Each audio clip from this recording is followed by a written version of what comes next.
Prioritizing another woman over our wedding is just the worst," she exclaimed. "All I did was help a woman who had fallen, but my wife was furious, not pleased with my actions. Marrying the daughter of the GM, I came to discover her true nature. I'll tell Daddy and have you fired from the company," she threatened. Subsequently, I ended up divorced and jobless, but I have no regrets. Ignoring that fallen woman would have haunted me forever. Then, the woman I saved appeared before me with a meaningful look. "If you seek revenge, I'll help you," she said. Her true identity was a mystery. "My name is Justin, and I'm 27 years old. I work as a salaryman at a distribution company. Actually, right now, I'm experiencing the greatest happiness of my life. I'm marrying Emily, my longtime girlfriend, and we are in the midst of our wedding ceremony. Do you, Justin, take Emily to be your wife and promise to love her?" "Yes, I do." "And do you, Emily, take Justin as your husband and promise to love him?" "Of course, I do." Thus, we shared our vow with a kiss. There erupted a grand chorus of congratulations around us. Truly, I am a fortunate man. I felt so lucky to have married such a beautiful wife. But that thought didn't last long. The ceremony continued, and we stepped out once to change our attire. I had thought a wardrobe change was unnecessary, or maybe just once would be enough. However, at Emily's request, we ended up changing outfits 3 times. In addition, everything from the venue, meals, cake, to the message board, all cost money, and we ended up spending more than double our budget. Thanks to the extravagant arrangements, the attendees seemed to be having a great time, and the atmosphere was lively. But honestly, the expenses pained me. After changing, I waited for Emily for a while, but she didn't show up. With limited time for the ceremony, I became worried and went to look for her. That's when I heard Emily's angry shouts coming from outside the room. "What do you mean by this? I'm terribly sorry. What happened?" "Listen, the dress for the wardrobe change hasn't arrived." "What do you mean it hasn't arrived?" "Actually, the bride had specifically requested this dress, but we were informed a week ago that it would be difficult to deliver it by the wedding day. We tried calling the bride several times but couldn't reach her. We intended to inform her by email. How am I supposed to know that? I really wanted to wear that dress. What are you going to do about it?" "We have prepared an alternative dress. Could you consider wearing that?" "That's a joke, right? I absolutely refuse to wear such a plain dress. Emily, please, let's just wear this dress for now. We have to consider the timing of the ceremony. Compromise on my once-in-a-lifetime wedding. No way, bring me a more glamorous dress." "Unfortunately, all the dresses are already booked, and this is the only one available." "What? I can't believe this. This dress is really cute too, Emily. You look good in anything, so just try it on." "Fine. If you give me a hotel stay voucher from here, I'll wear it." "That's a bit much. You can't even do that, despite it being your fault. Look, I'll treat you to a hotel stay another time. Can you wear this dress for now?" "Really? All right, then I'll bear with it." And with that, Emily finally began to change. I apologized to the distressed employee on her behalf. Getting bossed around by Emily like this had happened numerous times. Being the daughter of an elite GM in the same workplace, she was quite pampered and spoiled. The number of times I've been swayed by Emily on dates is countless. Initially, when we started dating, she was kind and only occasionally showed her whimsical side, so I didn't mind it. Her capriciousness worsened after I proposed to her. Perhaps feeling secure about our marriage, Emily started showing her true colors. Her recent behavior had become excessively unreasonable, and this was my only concern. After that, nothing significant happened, and the wedding ceremony concluded smoothly. Whew, I'm exhausted. Hey, let's head home quickly. Just wait a minute. I want to at least say goodbye to everyone. What? You can just send them a message later, right? But they came all this way. It's only polite to say thanks. What a hassle, and it's not my thing. Come on, let's just go home. All right. Yielding to Emily's stubbornness, I reluctantly agreed to leave without saying goodbye. We got into the same car and headed towards our home. In the car, we talked happily about today's ceremony. Weddings are so fun and moving. Today was really something. Well, yeah, we spent a lot of money, so it should at least be entertaining. Today really created some wonderful memories. If only the wardrobe change had gone smoothly, it would have been perfect. That couldn't be helped, and they said they tried to contact you, right? If the message doesn't get through, it's pointless. It's not my fault. Yeah, maybe you're right. I didn't say anything more, knowing that Emily would just get more upset. As we drove along chatting, I spotted someone squatting down outside. I parked a car in front of the park and got out. Wait, where are you going? I'm just worried about that person. They'll be fine. Let's just go home and relax together. But they look in pain. I'll be right back. I couldn't ignore the woman on the park bench, clutching her stomach in apparent pain. I approached her and asked, "Are you okay? My stomach hurts so much." "Your stomach? Can you stand?" The woman nodded weakly. Somehow, she managed to stand up, and I guided her to my car. However, Emily, waiting inside the car, looked visibly upset. "Wait, you're not seriously planning to take care of this woman, are you?" "Well, not take care of her, but I thought I'd take her to the hospital." "No, I don't want another woman in our car." "Then you go ahead home in this car. I'll call an ambulance and take her to the hospital." "That's ridiculous. How can you prioritize another woman on our wedding day?" "Another woman? This is an emergency. What's wrong with helping someone in need? I just can't stand you prioritizing another woman over me on our special day, our wedding day. We can spend plenty of time together when we get home. For now, please help me get her into the car." "Fine, whatever. It seems like you just don't get it." "I'm sorry, Emily. Can you please come with me to help her?" "That's it. We're getting a divorce. I'll tell my father and make sure you lose your job too." "Are you serious? We just got married today." "I'm dead serious. I don't want to be with a man who prioritizes another woman over me, even if it's to help her." "You hate it even if it's helping someone." "Yes, I hate it, and I'm done talking to you. Goodbye." With that, Emily got into the car alone and drove away. I was shaken by Emily's selfish behavior, but I quickly composed myself and called an ambulance. A few minutes later, the ambulance arrived, and I accompanied the woman to the hospital.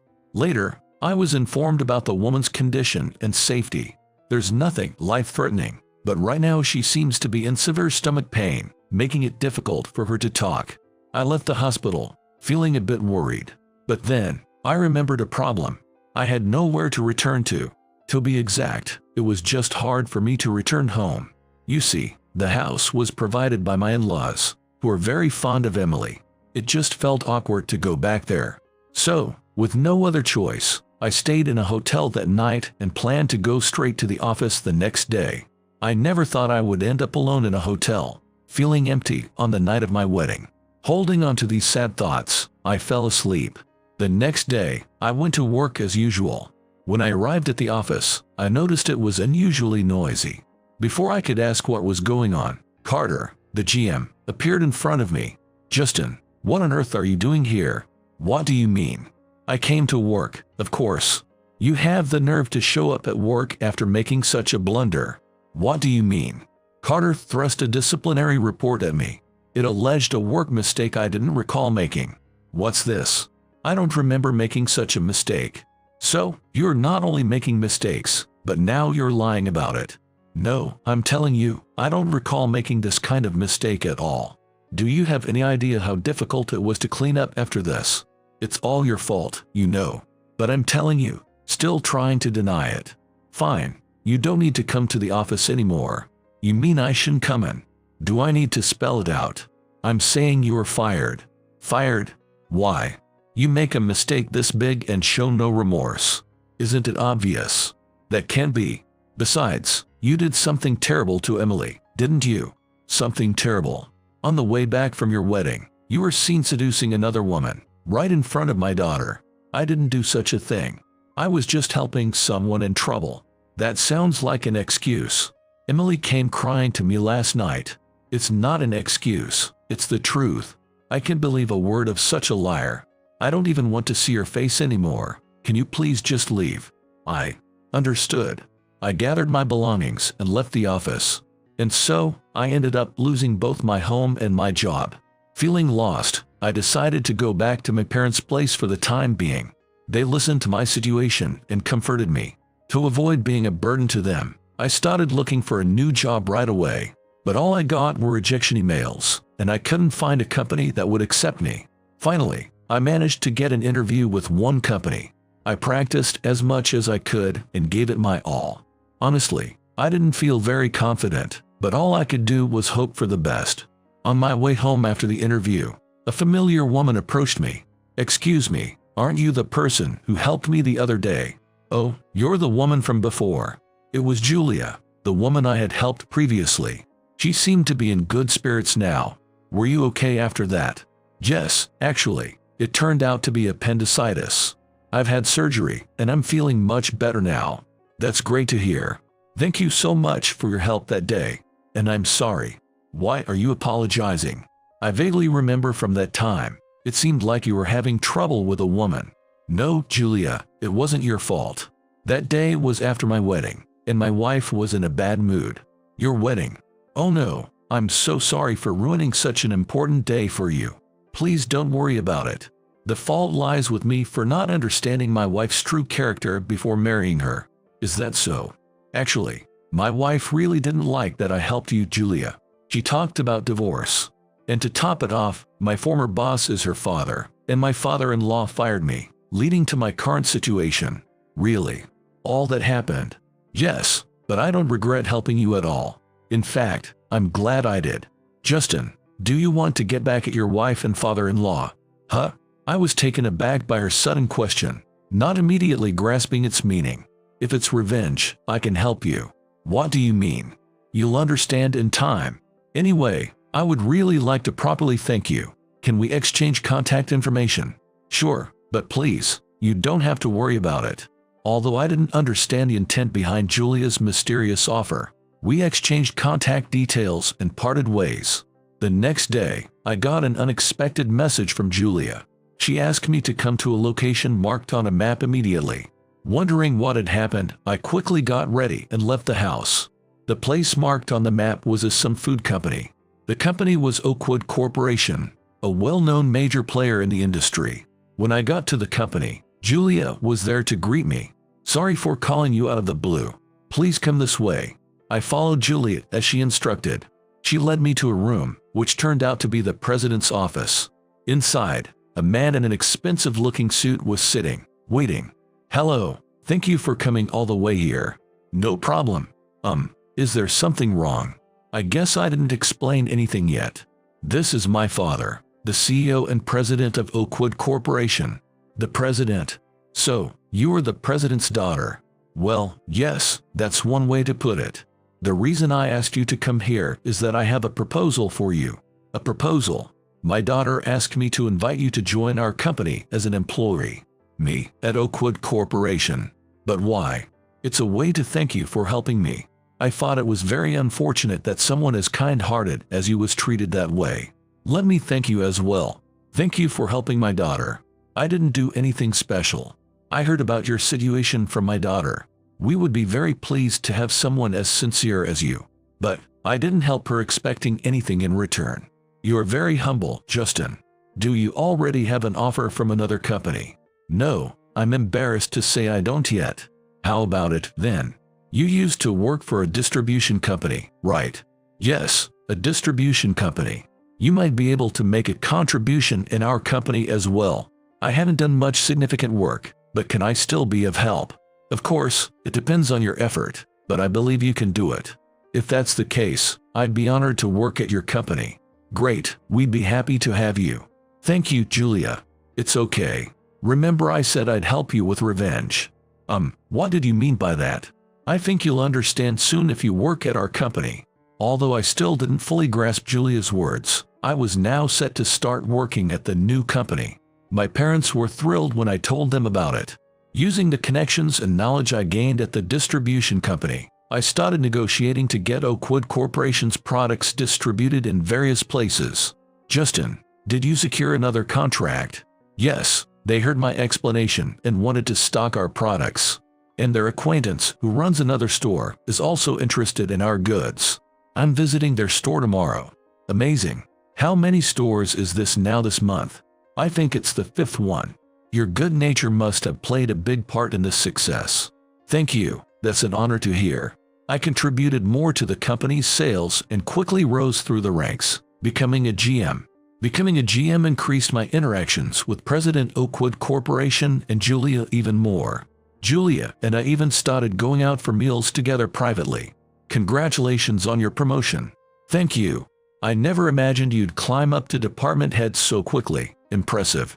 I haven't done anything special, but my ability to contribute like this is thanks to you. I just scouted you. The results are all due to your effort. Thank you. So, there's something about work I wanted to discuss. We're planning to establish our own distribution network, and I want you to handle negotiations with a particular company along with me. Negotiations? Which company? It's a company you know very well. Julia smiled mysteriously. She discreetly told me the name of the company, and I was shocked. It was the company I used to work for. There, President Anderson, Carter, and Emily were present. The negotiations seemed very important to them, and they looked tense. However, when I entered the room, Carter and Emily's faces turned visibly pale. The negotiation went smoothly, and Carter and Emily seemed relieved and confident. What do you think? We would like to sign a contract with your company. The proposal is interesting. What do you think, Justin? Yes, I found the content quite intriguing. So, shall we sign? Well, contracting with their company is undoubtedly a good decision. Indeed. We would very much like to sign a contract. Really? Yes. However, there is a condition. We would like to sign a contract only if the GM and that lady are fired from your company. What? What do you mean by that? Calm down. Julia, what exactly do you mean by that? Don't you know the circumstances under which Justin came to work at our company? Well, I thought I heard from Carter that Justin left for career advancement. Ah, such a convenient story he told. That's a blatant lie. What? Justin, please explain the real circumstances. As Julia passed the conversation to me, Carter and Emily seemed to be pleading with their eyes. It seemed like they were hoping that I would help them in some way. Of course, I had no intention of helping them and honestly told the truth. I was harassed by Carter and Emily. It all started when I helped Julia, who was suffering from a stomachache right after my wedding. Despite helping someone, I was verbally abused by them and was falsely accused of a work mistake I did not commit, leading to my dismissal by Carter. What? Carter? Is this true? That's not true. Justin is lying. I was angry because he made a mistake at work and tried to cover it up. That mistake was all made by Emily in the past. It's all recorded in the message history. Every day she made mistakes at work and said, "Dad will take care of it," in her conversations. Besides, if Justin had really made a work mistake, why would there be a need to lie about him leaving for career advancement? Indeed. Carter, their statements seem very reasonable. What do you have to say? Dad, do something. Cornered by everyone's accusations, Carter could no longer make excuses and finally confessed the truth. Yes, it's all a big lie. All the work mistakes were made by Emily. What? You two have done something outrageous. But it wasn't on purpose. Please, can you spare us from being fired? Come on, Emily, apologize. Please, I'm begging you. Even if Julia hadn't done that, we can't keep such problematic employees. You two are fired as of today. But how could this? Dad, what are we going to do now? With all due respect, you're old enough to stop relying on your father. You'll regret this. With that, we successfully concluded the negotiation. In the end, Carter and Emily were fired, and we finalized the contract. Having always felt wronged, this turn of events was quite satisfying. Later, Carter and Emily became notorious in the food industry as troublemakers and struggled to find new employment.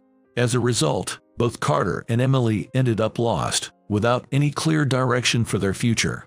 Meanwhile, Oakwood Corporation's performance continued to improve. Lately, the company's sales have been very good. It's all thanks to you, Justin. Not at all. It's thanks to you, Julia. And thank you for what you did during the negotiation. That time. Oh, you mean during the negotiation? I didn't really do anything. I never imagined revenge could take such a form. I told you if it's revenge, I'll help. Did you foresee this happening? Well, I did have my father's involvement in the revenge. The condition we set was approved by him. Really? Of course, I don't have that much power on my own. Besides, my father was quite keen on the idea. He was. About revenge. Yes, he was very angry when he heard about your situation. I see. I should thank him as well. I heard a rumor that you were planning to move. Yes, I've been living with my parents since leaving my previous company. I don't want to burden them forever. So you're restarting living alone. Yes, but it's hard to find a good place. This area is a bit away from residential districts, so considering transportation, it can be difficult. Given it's a business district, the rent can be quite expensive. In that case, the apartment next to mine is available. It's in an area where our company offers a rent subsidy, and it's conveniently close to the station. Would you like to come and see it? Really? That sounds like a great place. Can I come and take a look? Please do. I'll speak to the real estate agent for you. So, I began preparing to move. The apartment Julia recommended was beautiful, with a great view and seemed very comfortable to live in. I decided to move there, and by the next month, I had successfully completed the move. After settling in, I decided to go out. And coincidentally, Julia was also leaving her apartment. Good morning. Good morning. I almost forgot we're neighbors now. It does feel a bit like we're living together, doesn't it? Kind of, yes. Are you going somewhere? Just going to buy some groceries. How about you? I was just going to take a walk. If you'd like, why not join me for lunch at my place? I couldn't impose. It's no trouble, really. Well, in that case, thank you. We chopped together and cooked a meal, enjoying lunch. This is delicious, Julia. You're a great cook. Thank you. Feel free to come over for a meal again. Next time, let me cook for you. I'm not sure if it'll be to your taste, though. I'm looking forward to it. Having lunch together like this on our day off, it's almost like we're living together. Living together? I mean, like roommates. Sorry, I misspoke. No, I was thinking the same, like cohabitation. We both felt embarrassed at the word cohabitation. I couldn't help but imagine living together with Julia. It seemed like it would be wonderful. I was actually thinking it might be nice to live with you, but it seemed weird to ask, so I suggested this apartment. Why did you recommend it to me? Because I like you, Justin. You like me. Yes, but you probably don't feel the same, so forget I said anything. That's not true. I like you too, Julia. Really? Yes, but I thought I wasn't good enough for you, being the daughter of a president and my benefactor. I don't care about that. I was drawn to your sincerity and kindness, and I was attracted to your caring and reliable nature. Would you go out with me? Yes, I'd love to. And so, Julia and I started dating. We later got married, and I eventually rose to become the next president of the company. We're expecting a child soon and are living happily as a family.